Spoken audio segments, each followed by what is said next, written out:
Terima kasih kerana memilih kami pada waktu ini. 30 minit di series utama, anda bersama saya, Ruzaini Ruslan.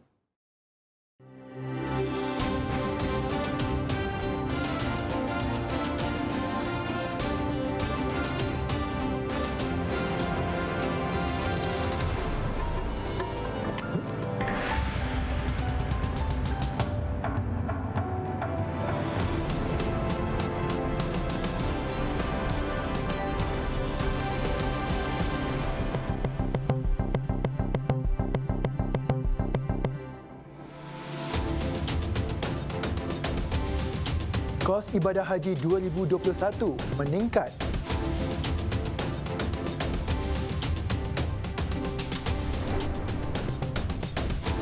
Juga, anggota polis berpangkat korporal tembak anak sebelum bunuh diri.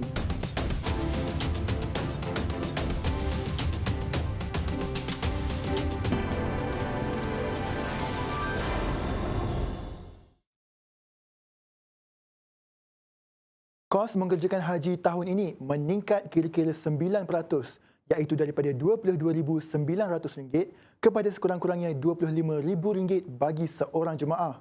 Pun begitu, menurut Pengarah Eksekutif Haji TH, Datuk Seri Said Saleh Said Abdul Rahman, kadar bayaran yang perlu ditanggung jemaah haji negara masih belum diputuskan.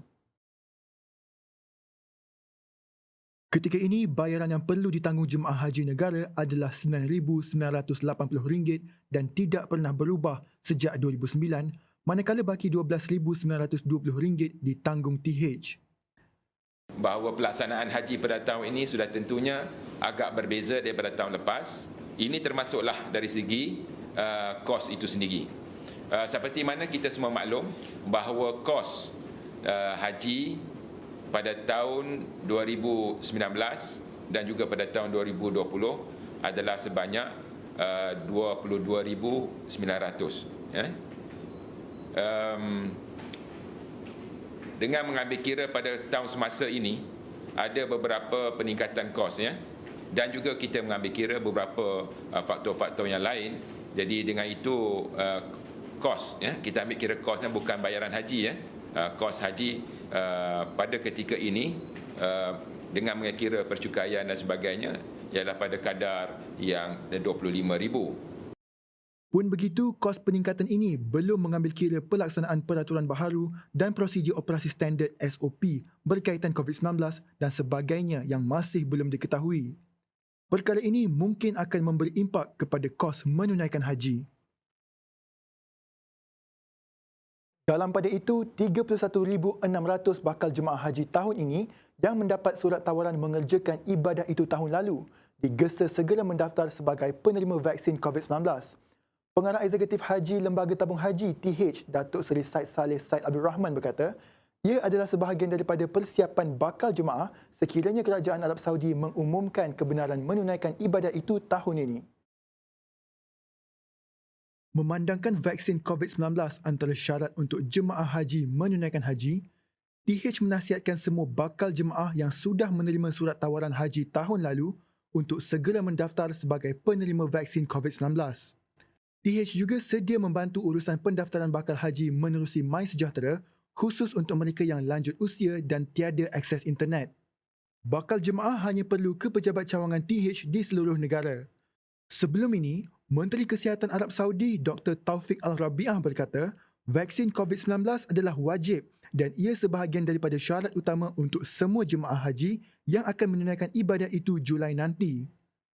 Awal bulan ini, Menteri Kesihatan Dr. Seri Dr. Adham Baba berkata, bakal jemaah haji 2021 akan mula divaksin pertengahan Mei depan.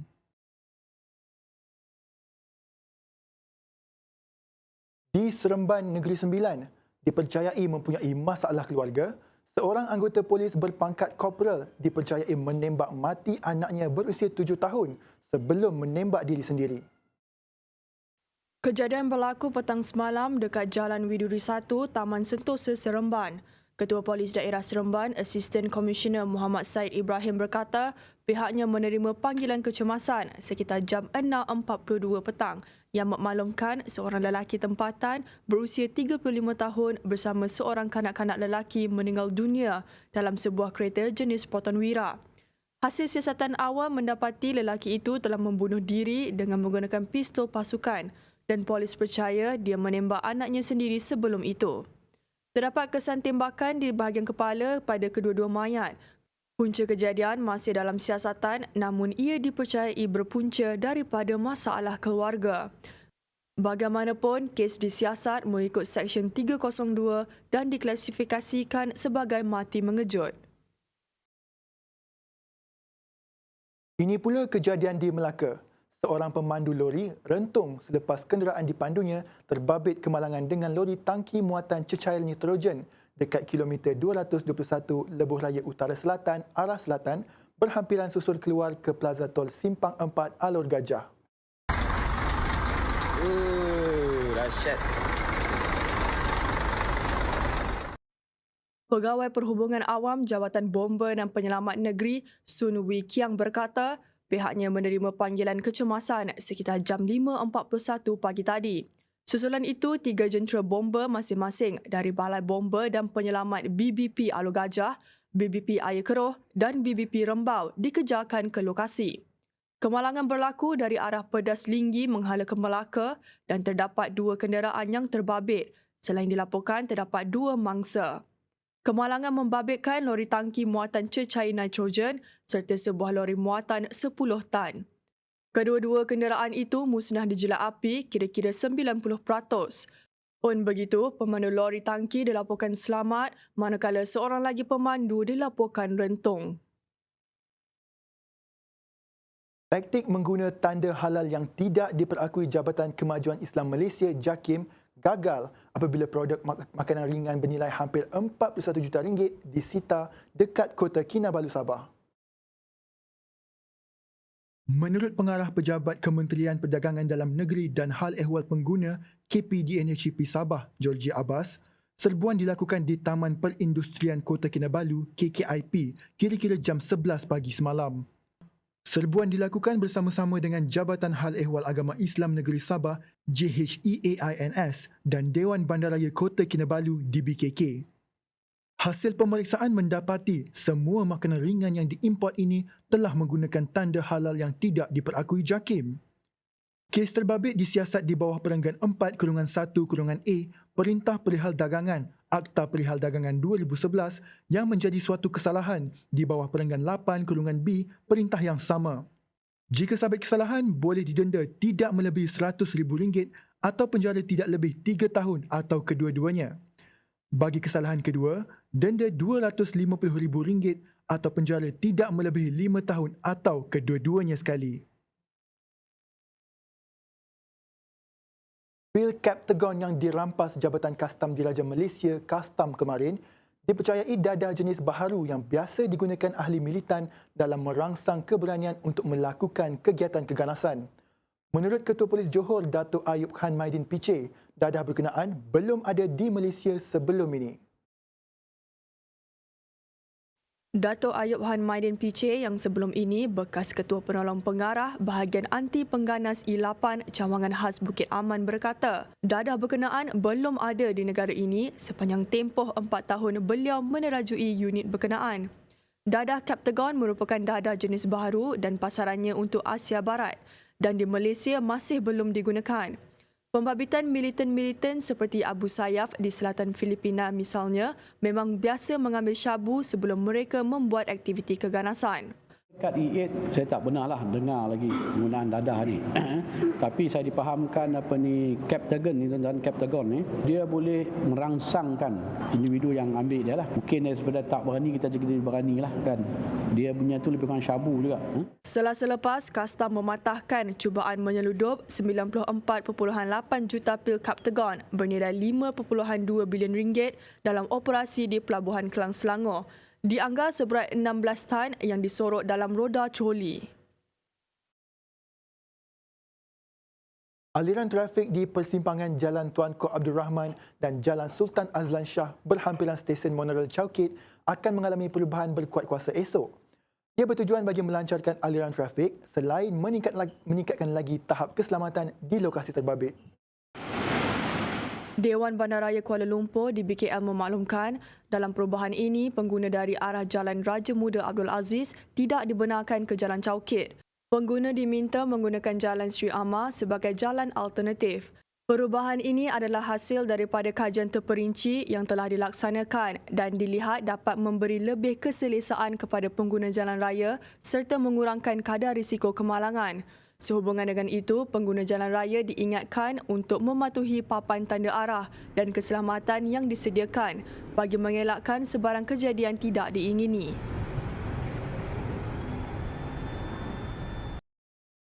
Series utama berehat seketika menyusul selepas ini. Hungary catat kematian COVID-19 tertinggi dunia.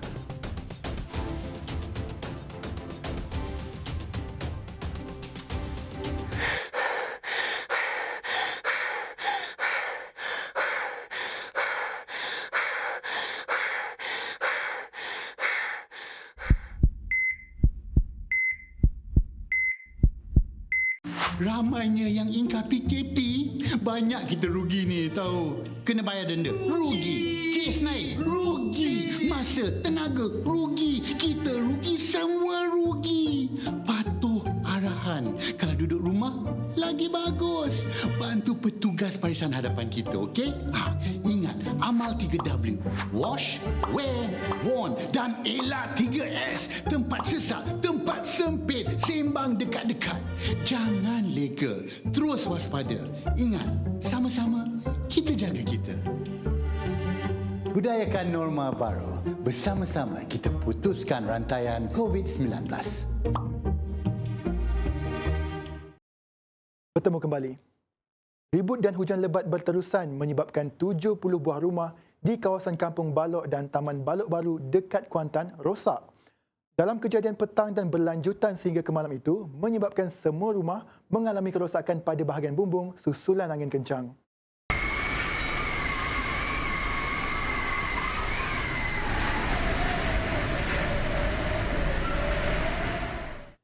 Pegawai Angkatan Pertahanan Awam Malaysia APM Kuantan, Kapten PA Zaubidah Said berkata, buat masa ini tiada laporan membabitkan individu yang cedera dan pusat pembinaan juga tidak dibuka kerana penduduk terjejas masih memilih untuk tinggal di kediaman masing-masing. Pun begitu, APM tetap menghulurkan bantuan kit makanan kepada keluarga yang terjejas. Susulan bencana banjir pula, tambah Zaubidah, seramai 57 mangsa daripada 13 keluarga dipindahkan ke Pusat Pembinaan Sementara PPS di Dewan KRT Taman Murni dekat Sungai Isap. Jabatan Meteorologi Malaysia mengeluarkan amaran cuaca buruk dengan hujan lebat berterusan di 3 daerah di Pahang iaitu di Kuantan, Pekan dan Rompin.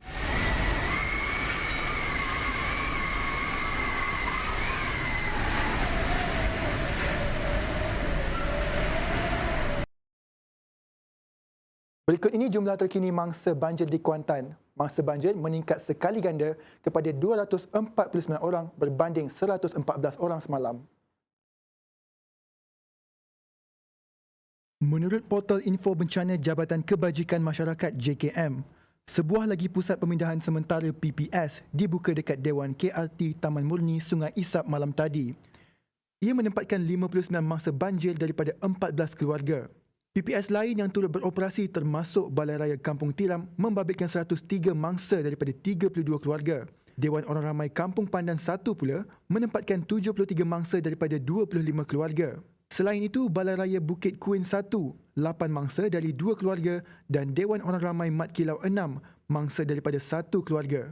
Hujan lebat berterusan sejak 3 hari lalu menyebabkan kawasan terbabit dinaiki air.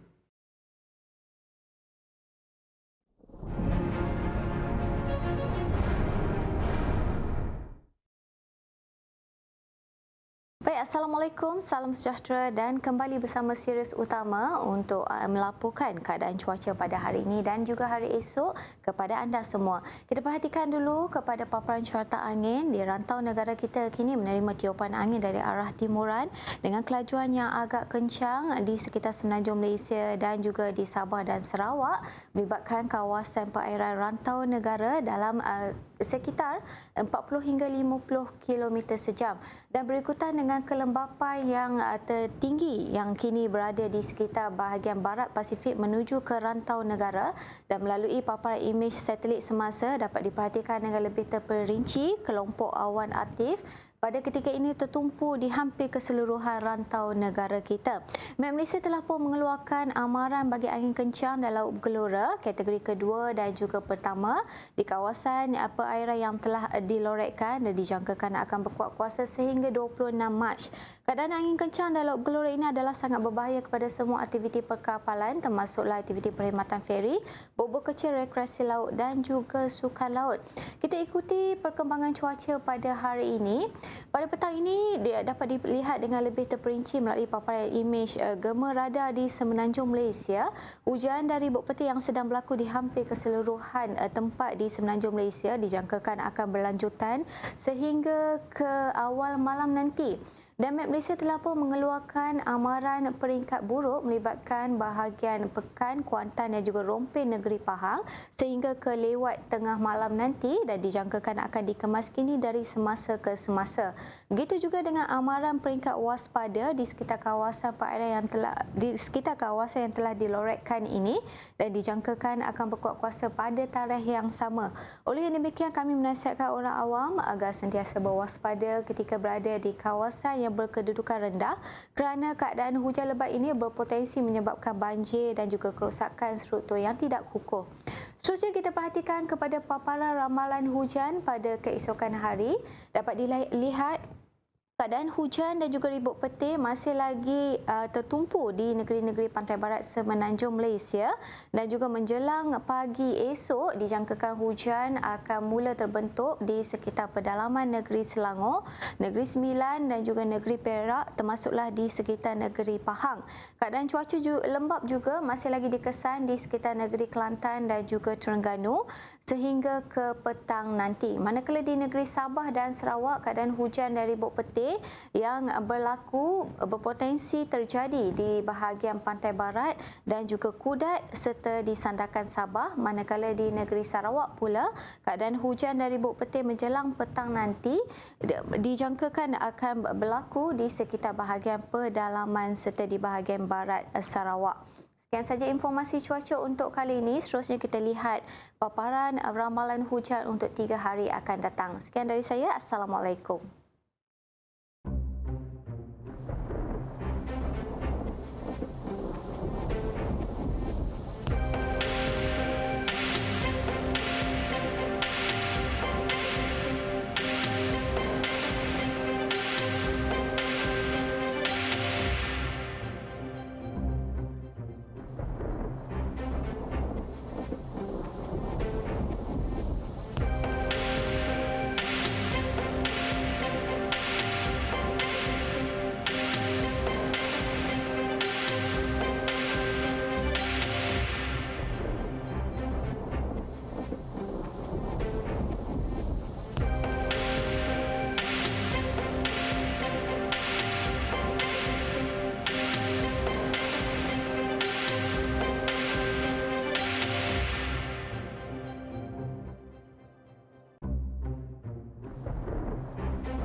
Pentadbiran Makanan dan Ubat-ubatan FDA Thailand meluluskan penggunaan kecemasan vaksin COVID-19 yang baharu yang dikenali J&J. Ia merupakan vaksin keluaran gergasi farmaseutikal Amerika Syarikat Johnson & Johnson. Menurut Timbalan Perdana Menteri yang juga Menteri Kesihatan Awam Anutin Charnvirakul, J&J adalah pengeluar vaksin ketiga yang mendapat kelulusan selepas vaksin AstraZeneca dan Sinovac yang digunakan dalam program vaksinasi di negara Gajah Putih itu. Ketua Setiausaha FDA Faisal Dunkum pula berkata, syarikat Sputnik V dari Rusia dan Sinopharm dari China sedang melakukan persediaan untuk mengemukakan permohonan bagi mendapatkan kelulusan di Thailand. Kira-kira 96,000 orang telah menerima suntikan pertama vaksin COVID-19 sejak program vaksinasi bermula 28 Februari lepas. Setakat ini, lebih 5,800 orang telah diberikan suntikan vaksin sepenuhnya. Thailand berhasrat memberikan suntikan vaksin kepada sekurang-kurangnya 50% daripada penduduk negara itu menjelang akhir tahun ini.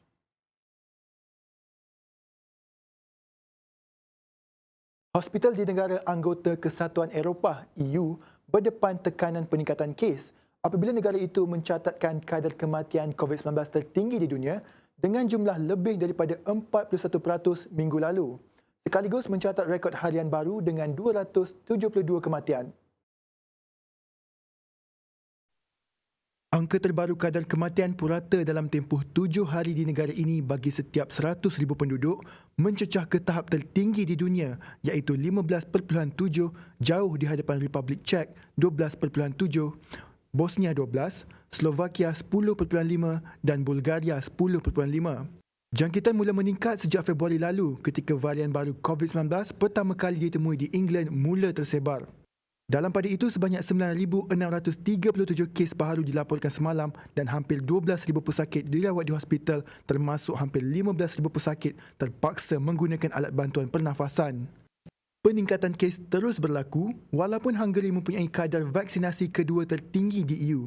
Negara itu menggunakan vaksin Sinopharm buatan China dan Sputnik V buatan Rusia serta suntikan buatan barat yang dihantar Brussels.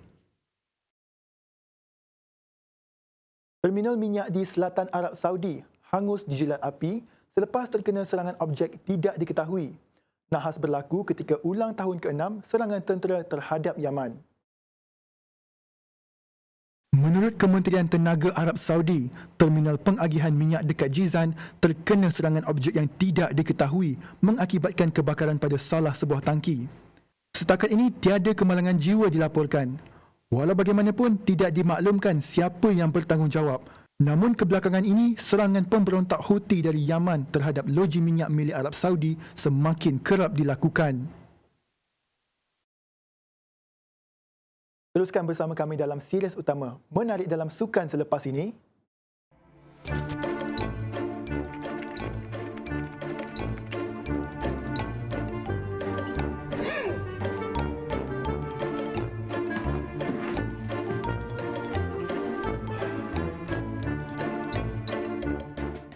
Cepat-cepat nak pergi mana tu bang? Aku kat sini lah.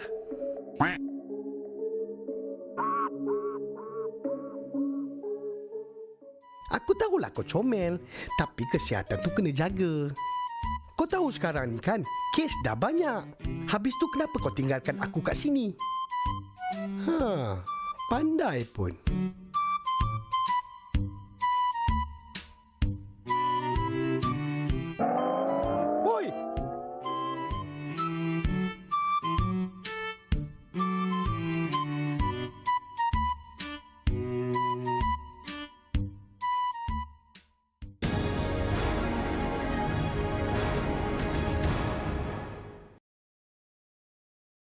Bertemu kembali. Petronas menjadi syarikat tenaga global pertama menghasilkan gas asli cecair LNG menerusi 2 kemudahan terapungnya. Ia berikutan penghantaran kargo pertama oleh Petronas Floating LNG 2 PFLNG 2. Dalam satu kenyataan, pihak Petronas memaklumkan pencapaian itu kepada daya maju kumpulan dalam meneroka medan gas air dalam dan terdampar menerusi penyelesaian LNG terapung FLNG yang lebih mampan dan ekonomik berbanding penyelesaian konvensional. Mengulas lanjut mengenainya, Presiden dan Ketua Eksekutif Kumpulan Petronas Tengku Muhammad Taufik Tengku Aziz berkata, kargo pertama PFLNG2 menunjukkan komitmen Petronas dalam meneruskan usaha perintis dalam menyediakan penyelesaian lebih mampan. Dalam pada itu, beliau mengatakan ia memanfaatkan nilai lebih besar daripada pengeluaran LNG, itu pun menerusi kemajuan teknologi dan menyediakan Petronas dengan sumber LNG baharu dan lestari. Seperti PFLNG1 mereka, yang kedua ini akan terus meningkatkan tahap kepimpinan Petronas dalam teknologi FLNG. PFLNG1 juga menyelesaikan penempatan semula FLNG pertama di dunia apabila ia memulakan tugas pada Mac 2019 ke Medan Gas Kebabangan Sabah dari Medan Gas Kanowit di Sarawak. Keuntungan bersih Astro Malaysia Holdings Berhad, Astro, merosot kepada RM539.85 juta pada tahun keuangan berakhir hujung Januari 2021 daripada RM655.30 juta bagi tahun keuangan sebelumnya. Ia disebabkan pendapatan sebelum faedah, cukai serta susut nilai dan pelunasan EBITDA lebih rendah. Dalam kenyataan kepada Bursa Malaysia, Astro berkata margin EBITDA untuk tahun kewangan 2021 jatuh 1.3% berbanding tahun kewangan 2020. Susulan kos barang niaga dan kos berkaitan dengan kaki tangan yang lebih tinggi namun dapat diatasi dengan kos kandungan yang lebih rendah serta kos lesen, hak cipta dan royalti sebagai peratusan hasilnya. Sementara itu, perolehan berkurangan kepada RM4.36 bilion pada tahun kewangan 2021 daripada RM4.91 bilion disebabkan penurunan dalam pendapatan langganan dan pendapatan iklan diimbangi jualan barang niaga lebih tinggi. Pendapatan jatuh kepada RM1.11 bilion daripada RM1.23 bilion.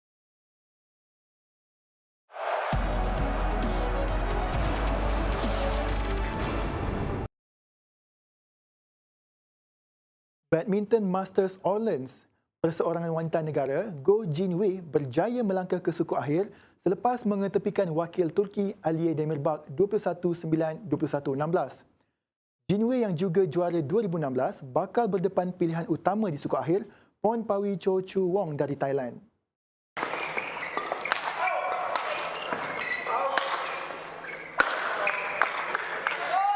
Juara remaja dunia 2 kali itu sudah setahun lebih tidak beraksi dan kali terakhir bermain di pentas antarabangsa adalah ketika di kejohanan berpasukan Asia Februari tahun lalu. Sebelum membuat kemunculan semula tahun lepas, pemain kelahiran Pulau Pinang itu berehat hampir 7 bulan akibat mengalami kesakitan dan pembedahan di bahagian perut.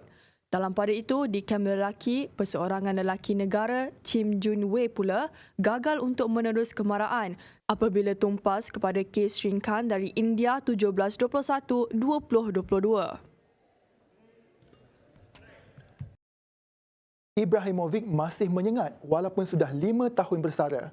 Dia yang kembali menyarung jersey Sweden membuat penampilan manis apabila membantu negaranya menewaskan Georgia 1-0 dalam aksi kelayakan Piala Dunia 2022.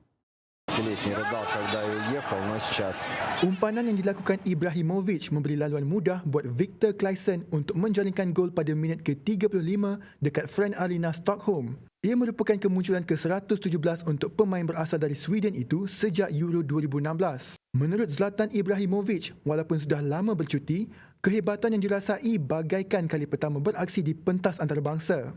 Kini, Sweden mendahului kumpulan B dengan kelebihan 2 mata ke atas Greece dan Spanyol yang seri 1-1 di Granada. Вот какая передача на Ибрагимовича, и что он творит, и 1-0 шведы выходят вперед. Menjelang pembukaan aksi Formula One F1 Ahad ini, nama Schumacher sekali lagi disebut-sebut dalam dunia lumba kereta, namun kali ini anak lelakinya pula, Mick Schumacher, bakal muncul kali pertama selepas menang kejuaraan Formula 3 Eropah pada 2018 dan gelaran Formula 2 tahun lalu.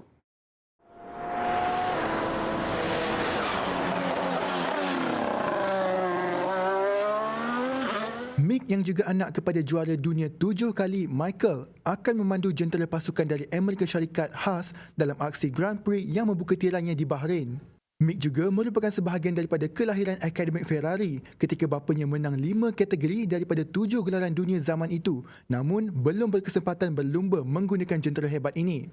Namun gaji Mick Schumacher akan dibayar oleh Haas dan Ferrari. Pun begitu, jika Mick berbisa, dia akan berpeluang berlumba dengan jentera merah popular milik syarikat berpengkalan di Maranello itu.